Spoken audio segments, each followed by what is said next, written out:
No one knows this man better than you, Mrs. Cruz.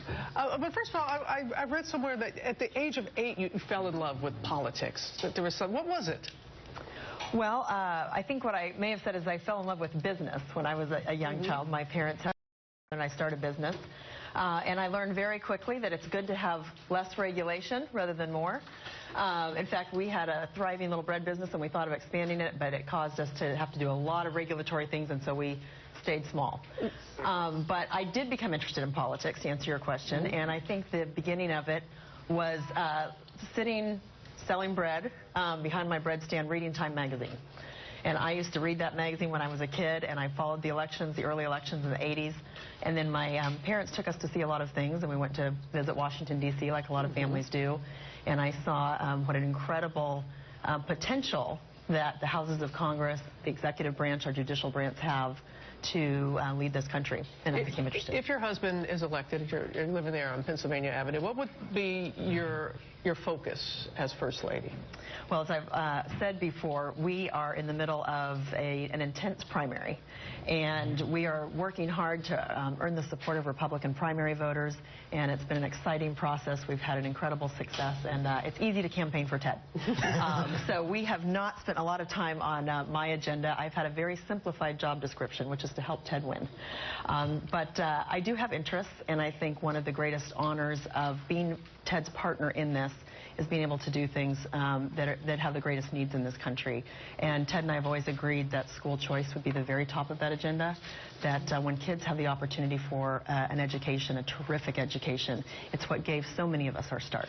And being his partner, you have been on the campaign trail, and you have heard the negativity throughout on both sides, and people have often commented on that. And we have something that we want to show you, the things that some of the people who are running against you have said over this process. Oh, this will be delightful.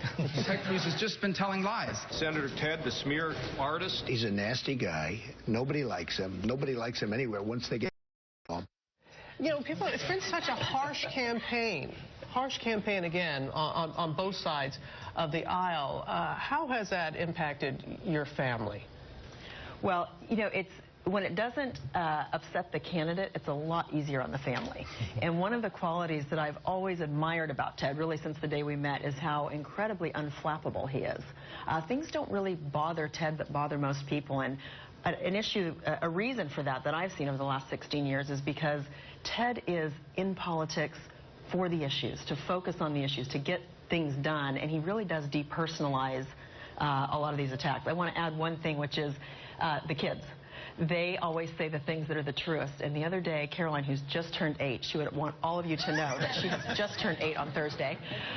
She said, you know, Mom, as we go through these states, more and more people are going to vote for Daddy because they're going to know him. And when people know my dad, they vote for him. Not bad. You know, we got to get another voter question. I just want to ask you real quickly, what kind of bread was it? Well, generally whole wheat bread. My mom had a great recipe, but we did little things around Christmas. We made cinnamon bread during Christmas. We raised our prices. We lowered them. We made bigger loaves and smaller loaves. But I mentioned that experience because teaching kids that they can do something that adds value, that they get paid for, and that they can adjust when they make mistakes, and failure is okay. You can start again, and taking some risk and having to count money and save. All those things are great skills. So another thing that I would focus on is some aspect of entrepreneurship. There are a lot of great organizations that already do that. But these are great, just foundational skill-building things that happen in the private sector. Okay, thank you. We're actually going to come back for the questions. Got to get to weather now. Hey, George. Great crowd out here. I want to take you some really dramatic video coming into us from Houston, our affiliate there, ABC 13 Houston. This man, his car swamped, swimming to get out of there. That car quickly sinking after he was pulled out of by our ABC 13 reporter there. Numerous scenes like this happening now across Houston. 16+ inches of rain falling overnight, northwest of town.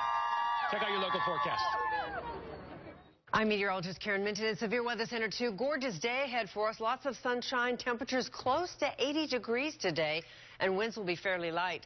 5-day forecast shows that our weather will warm up to the 80s by tomorrow and Wednesday. Weather report brought to you by American to express congratulations to Mo and Pete in 45 years of being married. It's great to have you with us today. Thank you. Back inside to you. And coming up, the Ted Cruz you haven't seen before. We're getting to some of his most famous impressions. Smithers, release the hounds. Excellent. And wait till you see his performance on stage in law school. I have strived these 3 long years to bend these stiff-necked people to me. The hidden talents of Ted Cruz next.